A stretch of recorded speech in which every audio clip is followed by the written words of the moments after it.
Welcome, one and all, to the Ferret and Raccoon podcast, episode 170. I am your one and only host for this podcast, the Angry Raccoon, bringing you the first podcast of July 2021. And I'm just going to say it right now, guys. It's been a kind of rough couple of days / weeks for me. Work has been a bit hectic. It's been a bit frantic. The same could go for my life to some extent as well. And this podcast was on the verge of not really being made, mainly because, I'm just kind of running out of time and I'm honestly really tired right now. Hopefully it doesn't sound like that in my voice, but I really didn't want to disappoint and just not do a podcast, especially given when there actually is something I want to say about said things on the podcast. I will say as well, just so people already know, straight off the bat, I know I said that on the next podcast, or on the previous podcast, that on the next podcast I would be doing the best and worst of 2021 so far. Because of time, I'm not going to do it on this podcast. I'm actually going to move it to podcast 171. That is a promise. You can hold me to that. It will be the discussion on the next podcast. So those are the formalities out of the way. I haven't really been doing much because I've been so busy in terms of like watching things and that. I had plans to watch a ton of things and that's not really happened, unfortunately, but that's how it goes. But at least this podcast, I think, is going to be a nice, quick, condensed episode for the most part, because we've got quite a few things to talk about and quite a few things I think are interesting enough to warrant my time, I guess. So let's get straight into it. But the first trailer I want to talk about is going to be for Shang-Chi and the Legend of the Ten Rings. It's a bit of a mouthful. They really should have shortened that to some extent, but I don't know if this is even based on anything and that's the original name or whatever, but I don't know. There was a trailer for this a while ago. I never watched it because it was more of a teaser trailer and I just didn't know what the hell it was. Finally got around to watching the more official trailer, which is what is going to be in the description and the download link. And honestly, watching it, it looks alright. It does seem a bit formulaic already, given that there has been 3 Disney Plus TV series, and already this one just kind of looks very generic and very stereotypical. There isn't really anything that special in this trailer or in this story. I've kind of already seen it before. It is a bit of a shame, but what does interest me is just the kind of lore that is kind of being shown off in this idea of this kind of legacy and this kind of prophecy and this kind of history to do with these very comedic looking magic rings that kind of gives you unlimited power. It is interesting. I do like some of the shots where the rings themselves kind of extend and kind of go back on the arm, and some of the other elements to do it, like the magic aspect and the kind of martial arts aspect. It's very interesting. The action and the set pieces is probably what might be the highlight of the series for me, because it does look like it could be a roller coaster of a ride, which I'm down for, because the last 3 series or in terms of Marvel, I should say, really have kind of been light in terms of action and very uncreative in my opinion. I have not watched the Winter Soldier and Hawkeye. No, not Hawkeye. Excuse me. The Falcon. Oh boy. It's I should say it's almost midnight and I'm recording this podcast. And Loki. I'm honestly waiting for Loki to finish, and I'm just avoiding spoilers because it might be good. I like Loki as a character, so we'll see. But back to Shang-Chi. I'm so tempted to say Shang-Tsung. I'm so tempted to say Shang-Tsung, but it's Shang-Chi. And yeah, it is interesting. I will give this a watch over some of the other series that are out right now. But yeah, I mean, it's worth mentioning. I get the hype, and I guess I should also say as well, I did see Abomination at the end of the trailer. That's cool, I guess. Unfortunately, with a lot of Marvel properties, they do kind of fall into this realm of clickbait articles whenever a trailer comes out, and it's always like, oh, top 10 things you missed in the Shang-Chi trailer. Did you miss Abomination? Oh my god, they made a reference to the, all that kind of like garbage and clickbait stuff that so many films are made around nowadays. A good example is Space Jam 2, the new legacy or the new chapter or whatever the hell that it's called. Yeah, the reason why there's so many pop culture references is just so they can get buzz from articles going, oh my god, did you see Clockwork Orange? And all that kind of rubbish. But yeah, very interested in this series. It might be a nice change of pace for a lot of the other series as they have coming out. Because I know there's one about the other like gods characters, and that just looks boring as hell. But yeah, interesting. Next, we're kind of going to go into a little bit more of a horror aspect for the next two trailers, with the first one being for Don't Breathe 2. Now, this is a film I've known about, as in the sequel, for a while. The original Don't Breathe, I think, is a pretty good concept and a pretty good film. Not perfect, because it does get extremely repetitive. It's a good film, and I would recommend watching it if you haven't seen it, because it's quite original in what it's about. And the base premise of that film is it takes a couple of people who decide they're going to break into an old man who is blind, literally rob him blind, and essentially get out. It's an easy grab to some extent. And what transpires is this old man is way more dangerous and way more capable than they could have ever imagined.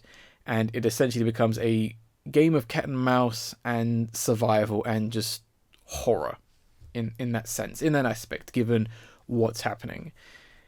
I remember watching the film and reading that they were going to do a sequel, and immediately going, why? Like, the story's been told. And now we finally have the trailer for the sequel, and it's honestly just really baffling. I mean, I like the fact that in some sense they're doing something kind of wild and kind of interesting by trying to portray the blind man as the protagonist or the good guy this time around. I will give them props for doing that, or trying to do that. I don't think it's going to work, and here's the reason why. Without spoiling too much of Don't Breathe, because I would recommend watching it. If you get the chance, watch it. It's an interesting film. The problem with making him the good guy was one of the best aspects of the original film was that you didn't know who to root for, because both sides of the coin were basically evil or bad people. Yeah, you don't break into people's houses, but at the same time, it turns out that the man himself, the blind man, isn't all that nice himself. And without spoiling anything, there's a point in the film where it goes to the point where, I'm just repeating myself now, where that character, the blind man, is no longer redeemable, because something, or they have done something disgusting and horrific to the point where they are the bad guy now. There is no going back. That's it. And for the previous film to have that reveal, those scenes, and now for the sequel to go, no, actually, he's the good guy, is extremely problematic and very questionable, especially in the context of what happened in the first film. Even to the point where I know some people have actually questioned and suggested maybe this film is or should have been a prequel, which I partly agree with, because the character is evil at this point. You can't redeem this character, and I don't care how they try and spin it in the sense of he wants to save this girl who he's looking after, or this girl he likes, or whatever, because it's a child. I get it, and I get why there may be a connection between, this character and that. And I do understand that in the trailer themselves, they do reference the fact that the people who are after him are referencing maybe what happened in the first film, and I get that. I understand why they would want revenge on him, but even still, to portray a bad guy as a good guy now and try and make them some badass John Wick-esque character, it's not working for me, honestly. And it's not even the fact of like the morals and the context. It still doesn't work. Even if what the blind man did in the first film wasn't as severe, it still doesn't work now. It really doesn't. The film itself looks okay. I'm surprised it's going to be taking place in a warehouse. And I think some of the shots and some of the ideas are pretty great. I like the idea of him, literally kind of bringing them into his world. It's a very foreboding and very ominous like aspect of him, like, cutting out all the lights and still taking out these people. I have a feeling they might make him a little bit too overpowered. I did notice when that one scene where he's laying in the water, he kind of felt the people and he shot only two of them and one guy was left, and that was quite interesting. I don't know if that was within the story, that person who doesn't get shot is aware of him to some extent. There may be a connection there, and even then, the connection between what exactly happened between films for this woman and this child to not be aware of him, without spoiling anything. The events of the first film, they're reported about, they're documented, to say the least, but it is not working for me. It's very questionable. And I really don't understand their decision to try and make him John Wick. That's what I'm not getting. I mean, the first film was just such an original concept, and I praise it for its originality, and now it's gone on being generic. I get that that's the point of sequels to some extent, but even still, it's a weird choice. I would much rather of them had it where it was a different scenario. I would have taken it being a blind woman this time around, you know what I mean? With a similar context, or it being a prequel to some extent, because if it was a prequel, it would, knowing what's going to happen in the first film would have made the whole film unnerving as hell. And without spoiling much, basically what I'm trying to say is watch the original film. I'm not going to bother with the sequel, to be honest, because I think the original film is too good for a sequel. It's literally, as they call it, lightning in a bottle, and they've literally just broken the glass and not understood anything that made that bottle so special. It's a really big shame, and yeah. It kind of is just a bit distressing, but you know what? The original film is still around. I would recommend that. I've probably recommended it 18,000 fucking times by now. But let's move on to something else that's very baffling and very weird. Another sequel, and that is going to be for Halloween Kills. Now, this is the sequel to the third remake of Halloween, which ignores a lot of the other sequels in the Halloween series. It's a sequel to that film, and I'm gonna say this right now, this trailer, I think, spoils the end of the first film, so spoiler warnings right there, but I don't think you're missing too much, because the trailer doesn't really spoil anything else past that, because the trailer is just Michael Myers killing people. That's kind of it. You get a couple scenes with Jamie Lee Curtis and her daughter, and that's about it. It's still just very odd. I mean, I do appreciate some of the more cinematic and interesting angles and creative deaths, and I think that's maybe going to be the shining grace of this film to some extent. But I'm throwing this trailer in there just because I know there are a lot of people that want to see it. There are a lot of people hyped for it.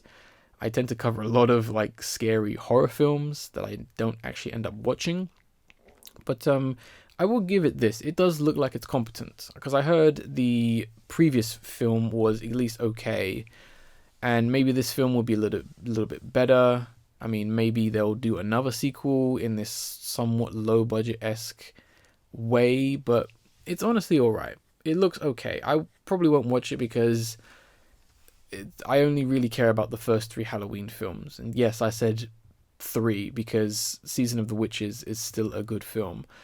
But yeah, it's an interesting one that's worth mentioning. Now we're going to move on to another one which is quite interesting. We're going to move away from horror for a little bit, and we're going to go into animation, and we're going to talk about Sing 2. This is Illumination's next animated film, maybe, because I know there's still the Minions sequel, which has disappeared off the face of the earth. No idea when that's getting released. I trust me, it will be released. It's Minions. Your kids love that. But yeah, we got Sing 2. Now, the original Sing film is a film I've actually seen twice. I won't say why I've seen it twice, but it's a film that I don't actually really like for a couple of reasons. And one of the main reasons is the fact that the koala character, I cannot remember his name, but I know I like the guy who voices him.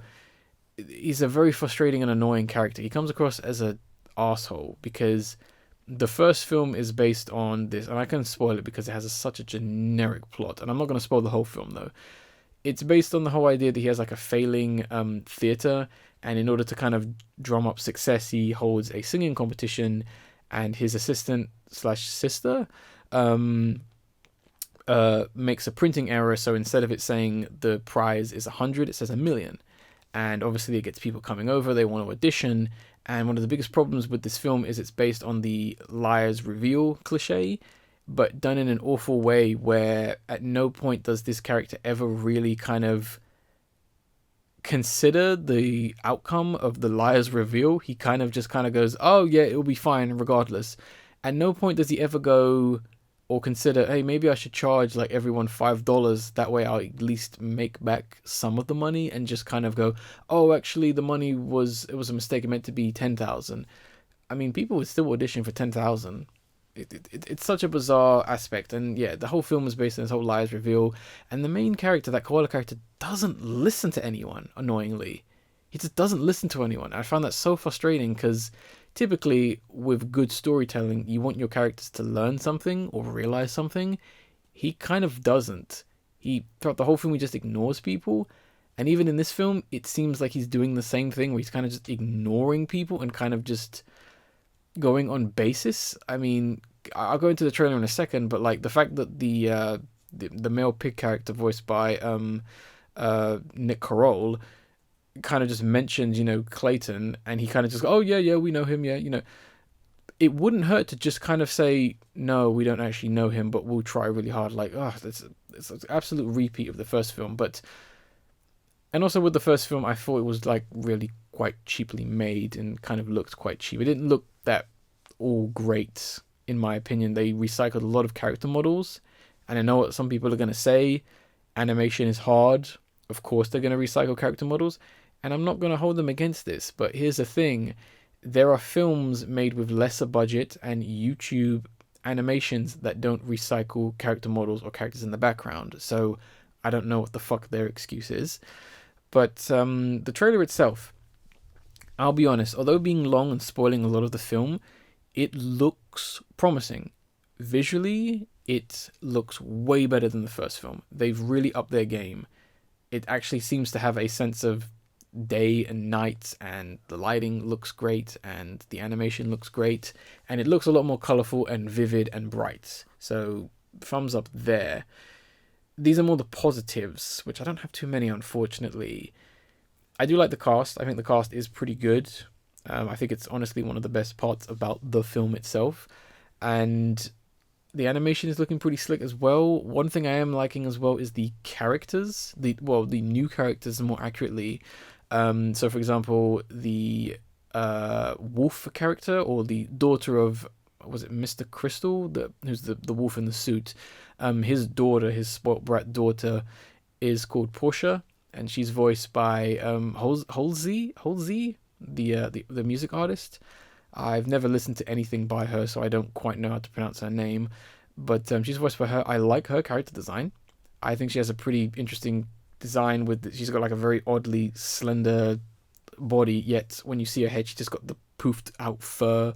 I think that's quite funny. The yellow and blue shirt with the pinkish sunglasses, and the harness she's wearing, that look just works, honestly. Clearly when they were designing her, they had a certain group of people in mind, along with the other character I like, who I believe is called Visas. She's called like V something. She's the Bobcat character you see talking to the gorilla character, and I like the idea of her being like a breakdancer who's going to kind of teach him how to dance and perform. I think that's pretty cool. I like her septum piercing as well. And the other character I kind of like in terms of like design is Clayton the Lion. I like the idea of him being like this kind of like worn out looking and very old looking like lion character. You really don't see anthropomorphic animal characters look like that too often. They either just kind of look like an animal. So it's kind of interesting to see like an older character like that. And it kind of brings me to the other point, which is interesting about this film. They're trying to go really big with this film. They want it to be a real emotional, impactful film. Like, obviously, Clayton, something happened to his wife. I do like the idea that he's almost seems like terrified and traumatized to like perform. I think that's an interesting concept for a character to just, almost be scared and not admit it, especially in a children's film. I give them props if they actually nail that, which I don't think they will. Definitely seems like the characters are going to be at their lowest point to some extent, because even in the trailer, the pig character, who I think is voiced by Gwyneth Paltrow or someone like that, it's voiced by someone famous, she pretty much gets replaced and kind of, relegated to the side because she's scared of heights or something, which is kind of a retread of another character in the first film, and other things as well, which I think are quite interesting in this film. They're trying to go really big with this, and I give them props for how ambitious they are. Since the first film, they've clearly looked at other films similar to it. I'd imagine they would have looked at things like Zootopia and gone, we need to add a little bit more to the world, because when you see their version of Las Vegas, it looks wonderful. It looks great. So they've clearly worked a little bit more on world building, which is good. Will I give this film a watch? Probably not. In all honesty, I'm probably only going to look at fan art of the characters, and even then there isn't that much. I'll be honest, because I don't think that film was honestly that popular with people. I know people like the character Porsche. Oh boy, do certain people like that character. But enough of that.